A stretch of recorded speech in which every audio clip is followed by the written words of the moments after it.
அன்பின் இரட்சகர் இயேசு கிறிஸ்துவின் நாமத்தில் வாழ்த்துக்கள். நீதிமொழிகள் 20 அதிகாரம் 1 திராட்சை ரசம் பரியாசம் செய்யும், மதுபானம் அமளி பண்ணும், அதனால் மயங்குகிற ஒருவனும் ஞானவான் அல்ல என்று சொல்லி ராஜாவாகிய சாலமோன் இங்கே எழுதுகிறதை பார்க்கிறோம்.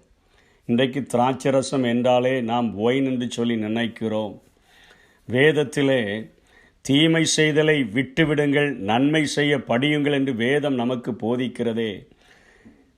தீமை செய்கிறதை விட்டு விடுகிறதே கர்த்தருக்கு பயப்படுகிற பயம். அநேக காரியங்களை சோம்பேறியாய் இருக்கக்கூடாது, தாய் தகப்பன்மார்களுக்கு செவி கொடுக்க வேண்டும், மூடனாய் இருக்கக்கூடாது என்றெல்லாம் அநேக காரியங்களை போதிக்கிறது. ஏழைகளுக்கு உதவி செய்ய வேண்டும், நன்மை செய்ய வேண்டும், நன்மை செய்ய படியுங்கள் என்று வேதம் போதிக்கிறது. இங்கே ஒருவித தீமையான சமுதாயத்தையே கேடக்கூடிய இந்த மதுபானத்தை குறித்து இங்கே சாலமோன் குறிப்பிடுகிறதை பார்க்கிறோம். மதுபானம் குடிக்கும் பொழுது இது குடும்பத்தை பாதிக்கிறது மாத்திரமல்ல, தங்களுடைய வருமானங்களை அளிக்கிறது மாத்திரமல்ல, சமுதாயத்திற்கே அநேக கேடுகளை விளைவிக்கக்கூடியதாக இருக்கிறபடியினாலே வேதம் மதுபானத்தை எச்சரிக்கிறதை பார்க்கிறோம். இன்றைக்கு அநேகர் இதை புரியாமல் திராட்சரசம் என்றாலே கிறிஸ்தவர்கள் ஒயின் சாப்பிடுகிறார்கள் என்று சொல்லுகிற கிறிஸ்தவ விரோதிகள் சொல்லுகிறதை நாம் பார்க்கிறோம். திராட்சை ரசத்தில் 2 காரியங்கள் காணப்படுகிறது. புதிய திராட்சரசம், நொதிக்க வைக்கப்பட்ட திராட்சரசம் என்கிற 2 காரியங்கள் காணப்படுகிறது. யாயின் என்று சொல்லக்கூடிய ஒரு வார்த்தையை அவர்கள் திராட்சை ரசத்திற்கு உபயோகப்படுத்துகிறார்கள். ஷேகர் என்று சொல்லப்படுகிற அந்த எபிரேய வார்த்தையானது நொதிக்க வைக்கப்பட்ட ரசத்தை குறிக்கக்கூடியதாக இருக்கிறது.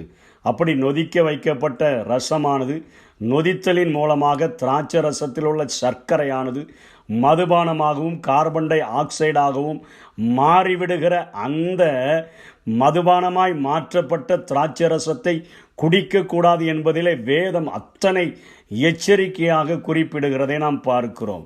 இந்த மதுபானத்தை குடித்தவர்கள் அவர்கள் அநேகரை பரியாசம் செய்ய தொடங்கி விடுவார்கள். பரியாசம் செய்ய தொடங்கும் பொழுது அவர்களை நம்ம கண்டிச்சோன்னா நம்ம தான் லட்சிய அடைவோம் என்று நீதிமொழிகள் 9 அதிகாரத்தில் சொல்லப்படுகிற துன்மார்க்கனை கண்டிக்கிறவன் தன்னை கரைப்படுத்தி கொள்ளுகிறான் என்று சொல்லி நீதிமொழிகள் 13:1 பின்பகுதியிலையும் பரியாசக்காரனோ கடிந்து கொள்ளுதலுக்கு செவி கொடான். ஒருவன் நல்லா மதுபானத்தை ஏற்றி விட்டான்னு சொன்னால் அவனை கடிந்து கொண்டு அவன் செவி கொடுக்க மாட்டான். 14 அதிகாரம் 6 முன்பகுதியிலையும் பரியாசக்காரன் ஞானத்தை தேடியும் கண்டுபிடியான்.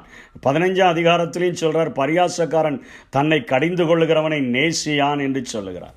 இன்றைக்கு சமுதாயத்தில் இன்னொரு காரியம் சொல்கிறாங்க, கொஞ்சம் குறைவாக குடித்தாலும் அது கொஞ்சம் போதை தருகிற மதுபானங்களை குறைவாக சாப்பிட்டா அது நல்லது, அது ஆரோக்கியமானது, அது பாதுகாப்பானது என்று நம்பிக்கொண்டு இருக்கிறாங்க. ஆனால் வேதம் குறைவாய் குடித்தாலும் அதிகமாக குடித்தாலும் அது தன்னுடைய வேலையை காமிக்காமல் போகாது, அது பரியாசம் செய்யும், அது அமளி பண்ணக்கூடியதாய் மாறிவிடுகிறது.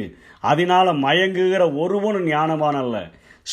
இந்த 2-3 நாட்களுக்கு முன்பாக ஒரு அநேக அண்டாக்களை வைத்து கூழ் கணைத்து கொண்டிருந்த ஒரு இடத்துல குடித்து விட்டு வந்த ஒரு மனிதன் அந்த குடிக்கிற அந்த அண்டாவின் மேலேயே போய் உட்கார்ற. மற்றவர்கள் அவனை தடுக்க முற்பட்டு பொழுதும் அவன் தடுமாறி அந்த அண்டாவுக்குள்ளே கூழ் கொதித்து கொண்டிருக்கிற கூழ் அண்டாவுக்குள்ளே விழுந்தவன் தன்னுடைய ஜீவனை மாய்த்து கொண்டதை பார்க்கிறோம். தவறி விழுந்து இறந்து போனதை பார்க்கிறோம்.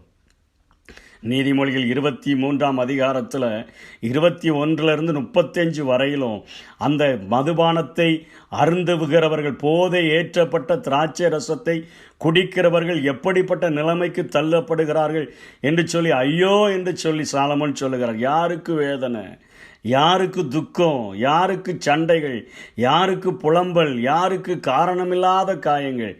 இப்படி குடித்து கொண்டிருக்கிறவன் வாழ்க்கை வேதனையினால் நிரப்பப்பட்டு விடுகிறது. சண்டைகள், சச்சரவுகள் உண்டாகிறது, புலம்பல்கள் உண்டாகிறது, காரணமில்லாத காயங்கள், குடும்பங்களில் காரணமில்லாத சண்டைகள், பக்கத்து வீடுகளில் காரணமில்லாத சண்டைகள், தன்னுடைய தெருக்களில் காரணமில்லாத சண்டைகள், சமுதாயத்தில் அநேக கேடு விளைவிக்கக்கூடிய காரியங்களை செய்கிற காரியங்கள்.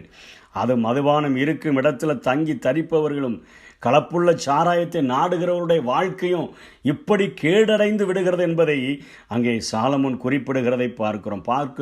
மதுபானம் அப்படியே இரத்த வர்ணமாக இருந்து பாத்திரத்தில் பளபளப்பாய் தோன்றும் போது நீ அதை பாராதே என்று சொல்லுகிறார்.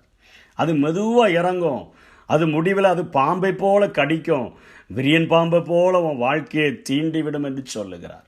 அதுக்கப்புறம் அப்படியே மெதுவாக பரஸ்திரியை நோக்க ஆரம்பிக்கும். பச்சார வேசித்தனம் எல்லா பாவத்துக்கும் கண்ட்ரோல் இல்லாதபடி ஒரு மிருகத்தை போல மனிதனை அது மாற்றிவிடும் என்று சொல்லி இங்கே சாலமோன் எச்சரிக்கிறதை பார்க்கிறோம். 35ஆம் வசனத்தில் கடைசி சொல்கிறார், என்னை அடித்தார்கள் எனக்கு நோகலை, என்னை அறைந்தார்கள் எனக்கு சொரணை இல்லை, நான் அதை பின்னும் தொடர்ந்து தேட எப்பொழுது விழிப்பேன் என்பாய். அந்த நிலைமைக்கு ஆளாயிருவ. முதல்ல குரூப்பாக சேர்ந்து ஆரம்பிப்பா, சும்மா பரியாசம் தானே நீ தொடங்குவா, நீ சும்மா ஒரு அமளி தானே ஒரு ஜாலி தானேன்னு சொல்லி தொடங்குவா. ஆனால் தனியாக திரும்ப விழிக்கும் போதெல்லாம் எழும்பி நான் அதை எப்போ பின்தொடர்வேன், என்னை அடித்தாலும் எனக்கு நோகலை, எனக்கு சொரணையே இல்லை என்று சொல்லுகிற நிலைமைக்கு நீ தள்ளப்பட்டு விடுவாய் என்று சாலமோன் எச்சரிக்கிறதை பார்க்கிறோம். வேதத்தில் இதற்கு ஆதாரமாக ஒரு சிலரை குறித்து நாம் வேதத்தில் பார்க்கிறோம். நோவாவுடைய வாழ்க்கையில் அவனே திராட்சை தோட்டத்தை அவனே போட்டு அவனே திராட்சை பழங்களை நொதிக்க வைத்து அதை மதுபானமாக்கி குடித்த பொழுது நிர்வாணமாக படுத்து கிடக்கிறான். அதை பார்த்த ஒரு மகன் மற்ற 2 மகனிடத்தில் சொல்லி சிரித்தபடினால அந்த கானானை அவன் சபிக்கிறதை பார்க்கிறோம். தன்னுடைய மகனையே இவன் தவறு செய்து இவன் நிர்வாணமாய் படுத்துவிட்டு வெளியே போய் சொன்ன மகனை சபித்து ஒரு சாபத்தின் சந்ததியை தோற்றுவித்ததை பார்க்கிறோம். லோத்துவினுடைய 2 பிள்ளைகள் அவர்கள் தன்னுடைய தகப்பனுக்கு அந்த சாராயத்தை குடிக்க கொடுத்து அவனோடு கூட தகாத உறவை கொண்டு பிள்ளைகளை பெற்றபடினால அதாவது சபிக்கப்பட்ட சந்ததியை இந்த பூமியில் உருவாக்கினதை பார்க்கிறோம். அகாஸ்வேரு 127 நாடுகளுக்கு ராஜாவாக இருந்த போதிலும் கூட அவன் குடித்து வெறித்து ஆட்டம் போடும் பொழுது தன்னுடைய பேரழகினுடைய அழகை, வஸ்தியினுடைய அழகை தன்னுடைய சபையிலே காண்பிக்க முற்பட்ட பொழுது அவள் வரமாட்டேன் என்று சொன்ன பொழுது ராஜ்யத்திலிருந்து தள்ளினான். ஆனால் கர்த்தரோ வஸ்தியை அவருடைய மகனாகிய அர்த்தசாஸ்டாவை அந்த ராஜ்யபாரத்திலே கொண்டு வந்து வைத்ததை நாம் பார்க்கிறோம். பெல்சாத்சார் நேபுகாத் நேச்சாருடைய மகனாகிய கல்தேயரின் ராஜா, அவன் இதே போல தன்னுடைய மனைவிகள், பிரபுக்கள், எல்லா வைப்பாட்டிகளும் குடிப்பதற்கு தன்னுடைய தகப்பனாகிய நேபுகாத் நேச்சார் எருசலேமிலிருந்து கொண்டு வந்த பொன் பாத்திரங்களெல்லாம் எடுத்து அவன் குடித்து வெறித்து ஆட்டம் போட்டு கொண்டிருக்கும் பொழுது, அதில் அவன் அமளி பண்ணி கொண்டிருக்கும் பொழுது, கல்லும் மண்ணும் வெள்ளியும் வெண்கலமுமான தெய்வங்களையெல்லாம் புகழ்ந்து கொண்டிருக்கிற போது ஒரு கையுறுப்பு வந்து எழுதுகிறது, மெனே மெனே தெக்கேல் உப்பார்சின் என்று சொல்லி. அப்படியே அவனுடைய இடுப்பெல்லாம் கட்டு விட்டு போகிறது, கைகால்கள்லாம் ஒன்றோடொன்று உரசுகிறது, கதறுகிறான். ஒரு மனைவி சொல்கிறான், இங்கே தானியேல்னு ஒரு ஆள் இருக்கிறாரு, அவரை கூப்பிட்டு அனுப்போயா, சரியான காரியத்தை உமக்கு சொல்லுவார். வந்து சொல்லிட்டாரு, தேவன் உன்னுடைய ராஜ்யத்தை அவர் மட்டிட்டு உன்னை தராசில் வச்சு நெருத்து பார்க்கும் பொழுது நீ குறைய காணப்பட்டா நீ ராஜ்யத்திலிருந்து தள்ளப்பட்டு போகிற அப்படின்னு சொன்னபோது அந்த இரவிலேயே பெல்தாசார் அவன் கொலை செய்யப்பட்டு தன்னுடைய 62வது வயதில் தரியு ராஜாவாய் மாற்றப்பட்டான் என்று சொல்லி பார்க்கிறோம். பெரிய பெரிய ராஜாக்களுமே கவிழ்ந்து விழக்கூடிய ஒரு நிலைமை, பெரிய பெரிய பதவியில் இருந்தவர்களே கவிழ்ந்து விழக்கூடிய நிலைமை. அதனால் வேதம் சொல்லுது, பாராதே என்று எச்சரிக்கிறது. இப்படிப்பட்ட தீமையை பாராதே. அது ஒருவேளை இரத்த வர்ணமாய் தோன்றலாம், அது ஒரு சிவப்பா, அதாவது இரத்த வர்ணம் என்பது அடம் என்கிற எபிரேய மொழியிலிருந்து மொழிபெயர்க்கப்பட்டிருக்கு. சிவப்பாக இருக்கலாம், அல்லது அது ஒரு ரோஜா நிறமாக இருக்கலாம். அது பாத்திரத்தில் ஊற்றும்போது பளபளப்பாக தோன்றுகிற அதை நீ பார்த்தான்னு சொன்னால் அது உன்னுடைய வாழ்க்கையில் பாம்பை போல அழித்து விரியனை போல விஷயம் ஏறச் செய்து முடிவில் உன்னுடைய வாழ்க்கையை அதை அழித்து விடும்.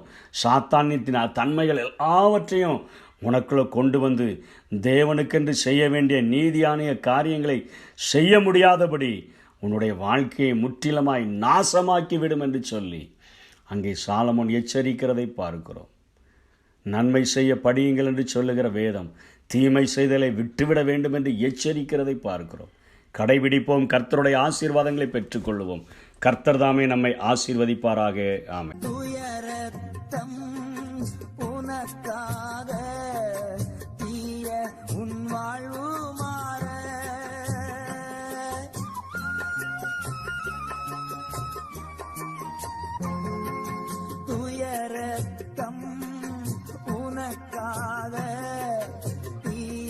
உன் வாழ்வு மாற காயங்கள் உனக்காக